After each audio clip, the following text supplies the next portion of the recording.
Bok ljudi, danas na testu imamo Canon PowerShot G7X, vrlo malen i kompakt sa ne baš tako malenom cijenom od oko 5000 kuna. No nemojte da vas to obeshrabri odmah u startu, jer ovaj aparat tu cijenu opravdava sa vrlo velikim senzorom, istim kakav je ugrađen i u Sony RX100 modele i koji ima izrazito visoku kvalitetu fotografija, veću u biti od bilo kojeg drugog kompakta na tržištu. 3-inčni LCD sa milijun točkica ima odličan prikaz i kuteve gledanja, a i zakretanje, što je idealno za fotografiranje selfija. Međutim, trebate ga držati uvijek s lijevom rukom jer je okidač na toj strani.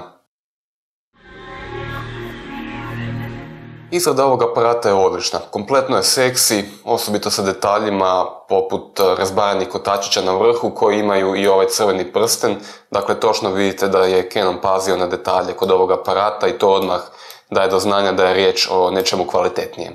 Prilikom okretanja oba kotačića ispuštaju vrlo ugodan i čvrsti klik, a isto možemo reći za i ovaj prsten oko objektiva. Objektiv ima 4x optički zoom, što možda nije puno, ali G7X je aparat koji pruža kvalitetu, a ne kvantitetu. Objektiv je vrlo oštar i ima veliki otvor blend, što znači da skuplja puno svjetla i daje odlične fotke pri slabom svjetlu, što je savršeno za večernje i noćne gradske scene sa zanimljivo svjetljenim zgradama ili recimo fotkanje društva u polumračnom kafiću.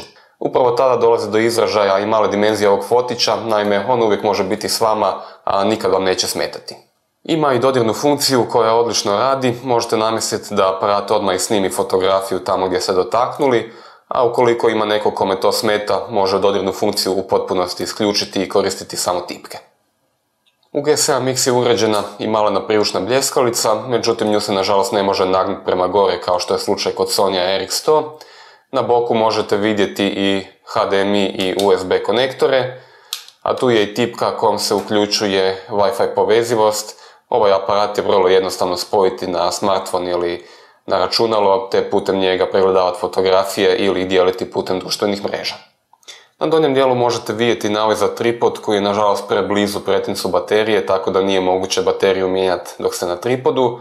Baterija je očekivano litij-ionska i drži približno 300 fotografija, a puni se u priloženom vanjskom punjaču, što je odlična varijanta obzirom da se jedna baterija može puniti dok se druga koristi u aparatu.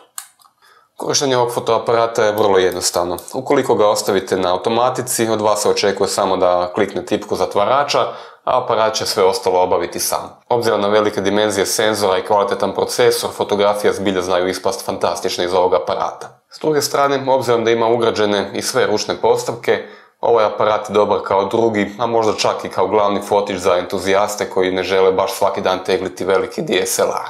Jednako dobar je u uvjetima slabog svjetla, što opet dolazi u izražaj kod putovanja, dakle bez obzira u kakvim uvjetima se nađete, od G7X možete očekivati vrhunske performanse.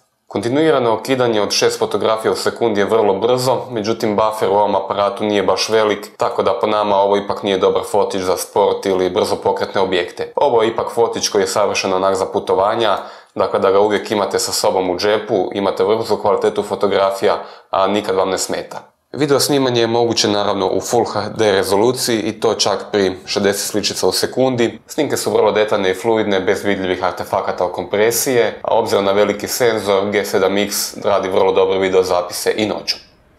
To bi bilo sve u ovoj video recenziji, obavezno se pretplatite na naš video kanal i pratite nas i dalje i naravno pročitajte detaljni test ovog fotoaparata na Usporedi.hr.